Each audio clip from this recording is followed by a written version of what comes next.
dhammaan bulshaweynta ka soo qayb gashay munaasabadan qaaliga caawa. Assalaamu calaykum waraxmatullaahi wabarakaatuh.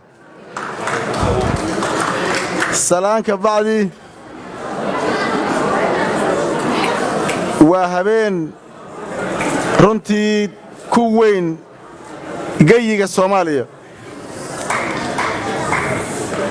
habeenkaas taariikhiga ah oo ah 60 guuradii ka soo wareegtay xornimadii gobollada koonfure iyo midowgii ama israacii labadii gobol waqooyi iyo koonfur ka soo wareegtay. anigoo ku hadlaya magacayga, magaca xukuumadda Galmudug, magaca shacabweynaha reer Galmudug, waxaan leeyahay meel la joogaba hambaliyo hambaliyo hambaliyo.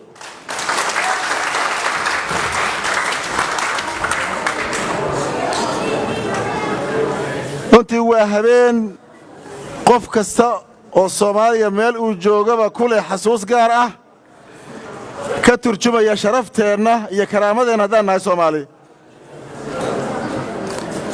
waa habeen taariikhi ah. dhalinyaro Soomaaliyeed, gabdho iyo wiilal Soomaaliyeed ay u soo halgameen xornimada iyo sharafka aan harsanayno caawa.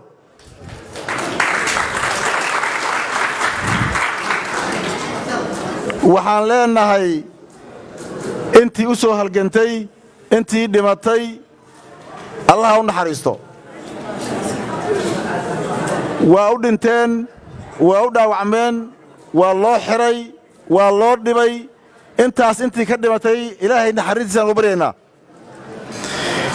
inta noolna waxaan leenahay waa ku mahadsantihiin sharaftii iyo karaamadii iyo xornimadii ummadda Soomaaliyeed qaybta ka soo qaateen.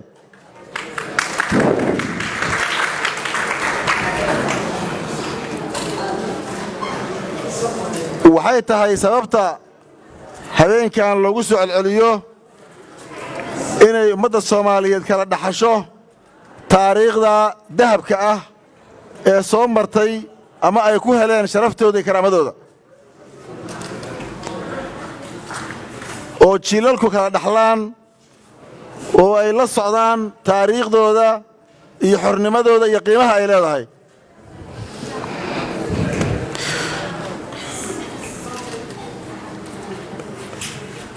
dadka reer Galmudug xornimadoonka iyo taariikhdaas Soomaali looga qaaday gumaystihii oo lagu xoroobay waxay kaga jireen safka hore.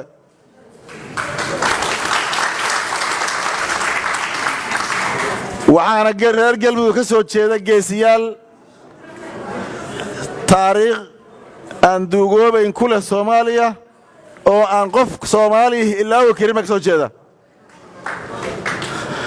sidaa darteed reer Galmudug midnimada, wadajirka iyo sharafta ummadda Soomaaliyeed xil gaar ah ka saaran.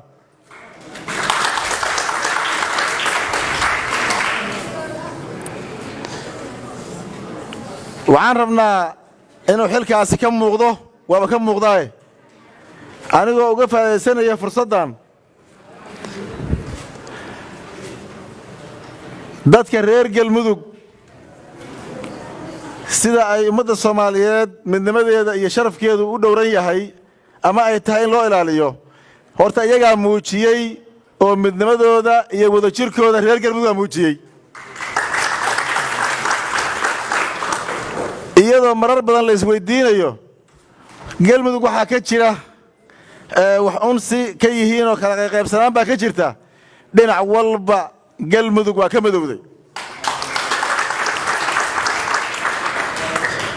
waxaan rabaa inaan halkan ka caddeeyo inaan haddana u taagannahay midnimadii iyo sharafkii 60kii 1dii Luulyo Soomaaliya heshay wixii soo gaaray oo kala qaybsanaan ama kala tabasho ah.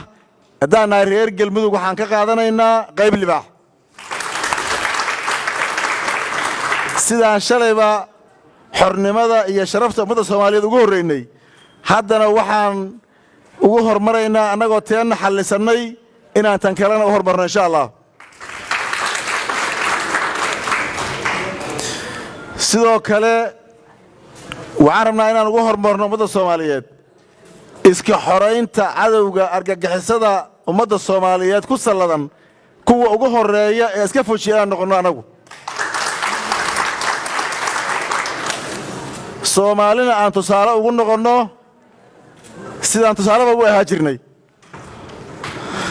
sidoo kale waxaan rabnaa wixii midnimada iyo sharafka 60 sano la ka soo wareegatay dhaawacaya oo jira oo Soomaali dhexdeeda ka jira waxaan leenahay midnima sharaf noole midnima aan ku sharafownay aan midowno wixii tabashaan xalisano walaalo Soomaaliyeed ayaa midnimada iyada wax ka qaba kuwa dhexdooda wax ka jiraan wali dhammaan waxaan leenahay gacanta ugu haboon iyo gogosha ugu haboon ayaan dana reer Galmudug ka qayb galaynaa aan midowno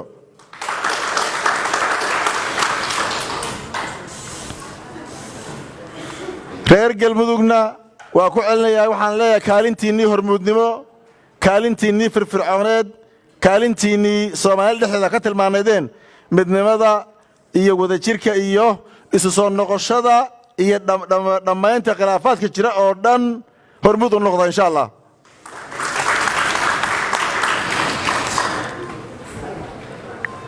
mar labaad waxaan leenahay munaasabada weyn ee caaway aan joogno oo ummadda Soomaaliyeed baal dahab ugu jirta way isugu hambalyeeynaa waana isku dhiirigelinaynaa inaan xusno oo ku xusno taariikh sax ah halgamayaashii u soo dhintay xornimadaas aan harsanayno inaan ku xusno midnimo iyo sharaf Soomaali ay leedahay taas wax u gashay